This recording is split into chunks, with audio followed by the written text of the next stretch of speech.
Words escape me at this time. How's DJ doing? He's doing okay. We're not talking about injuries today, I guess, because we don't know everything. So sorry, I can't help you with that stuff. So we can't talk about hamstrings. How do you? I mean, the next team you're playing hasn't even played its next game yet. Is that an interesting scenario at all? Or? Well, they're going to be playing it pretty quick here, so we'll get a chance to look at it. A little homework assignment for everybody tonight. So, they're an interesting team. They've got all kinds of firepower, and so just in the early stages of learning about them, they got a lot of dangerous players on both sides of the ball. How much live football do you watch? Will tonight be kind of a rare case where you sit down and watch a game as it's being played? Well, it's kind of going on in the background when it's available. It's always going. Games, the replays and stuff are always rolling. So I catch looks at stuff. I don't sit down and watch a game.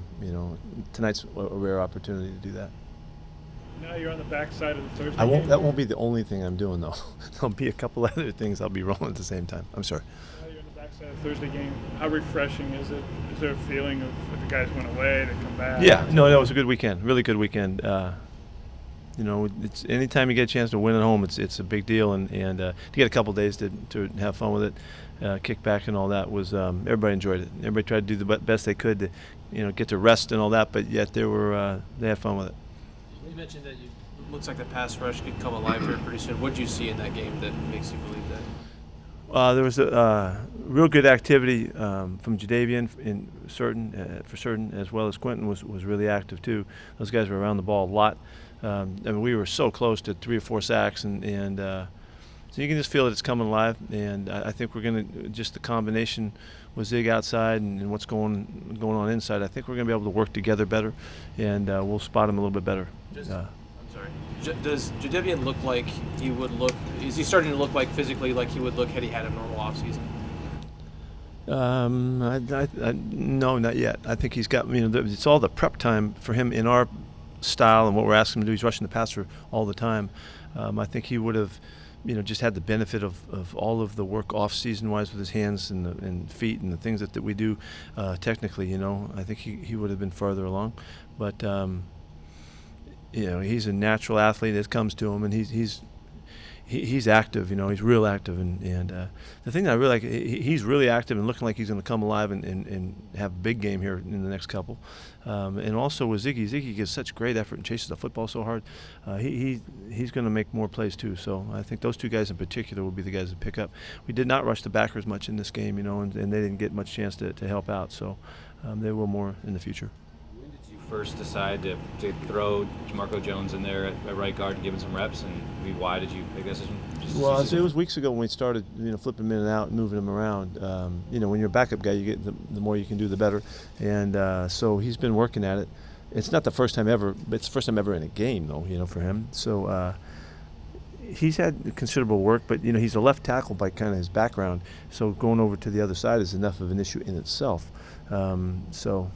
It's a really first class come through for us. That he went over there and played so admirably under the circumstances and the guys he was playing against and all the rest. So, but it's been a while he's been working at it. Just not a lot at any one time yet. Does that left to right move it come easier for some guys than others? Yes. You hear Yeah, some guys just like their left side. Yeah, it just depends. It depends on how cemented they're in there, and he looked fine, obviously, so it's a good transition for him to make. But in his mind, he's always been a left side guy. How big a move was he making last year before he got hurt? He had made really good impressions because he's really smart and he picked things up really quickly. Mike Solari was talking about him a lot, that he seems like a real natural player. Stuff makes sense to him, that kind of thing. And so he got off to a really good positive impression that he made, and then he just wasn't able to be around long enough. What is it about Russell's first 5 weeks that have really stood out to you? Is there any one aspect of his game that's really? I think it's what stood out is his consistency. He's making the same plays one week to the next. They're just kind of going one to the other, and so it's his level of play that really is showing up. That isn't dependent on who he's playing. We've had interesting chances already where we've thrown the ball a lot and not thrown the ball as much, different weeks, and he continues to find enough opportunities to be productive. I mean, to have a game that made such an impression and he only threw the ball 27 times, that's or 23 times, is that's pretty remarkable, really, and so his consistency is there, his confidence, his command has been the same each week to week, and so it's exciting to see. It's something I'm not surprised. I just wanting to see when he's really going to take over and really own it. And I think we're seeing that from last year and this year that he's getting into that mode. How healthy is Ethan, and do you think maybe DeMarco He's in jumped practice him? this week. He'll practice this week, and we'll see what happens. He has to make it through the work, and really Thursday's practice will be the big tell for him. So we won't know anything till Friday. Do you think regardless, DeMarco's earned the spot to be the No, we'll figure that out. I don't have anything for you on that right now. Brian Schottenheimer's talked about Tyler Lockett, the way he sees the game, and maybe he'll bring things to coaches that he's noticing. Did he come in with that kind of understanding of the game and just the way he sees it, or did that develop? When we watched him, we thought that he looked like the most experienced player in college football. We thought he had the best route running ability, the best natural moves, and the best instinct. He just was a smaller guy, you know. We weren't sure, you know, how he would translate as he moved into the league. But we held him in really high regard for all of the finesse and all of the instinctive things. And right now, there's nothing that he can't make sense of. You know, he can. Some of the turnarounds that he made on the touchdown catch, on another catch he made on a scramble situation, are just like almost instant reactions, you know, to put himself in great positions and all. And then he has the extraordinary ability to capitalize on that too. He can finish the play and make the end catch and all that. And as he showed, you know, that there's nothing new.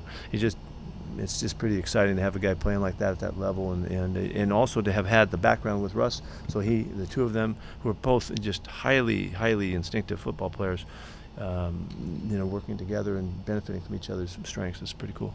What's the effect that is on the young guys when you get guys like Russell that are committed to excellence, Bobby committed to excellence? What does that do to the young guys on this team? Well, in classic, you know, response, it gives them great examples to follow, you know, and those guys are the epitome of leadership in any team, in any program. I mean, that's, you know, they are rewarded because of that as well, you know, because they're such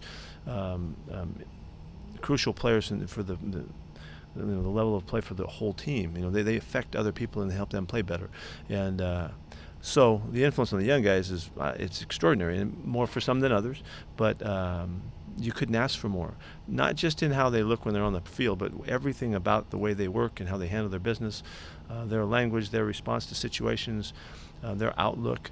They're very open to share with guys, and we put them in positions so other players get to hear from them as well, because they have such great sense for what's going on and can have such positive impact.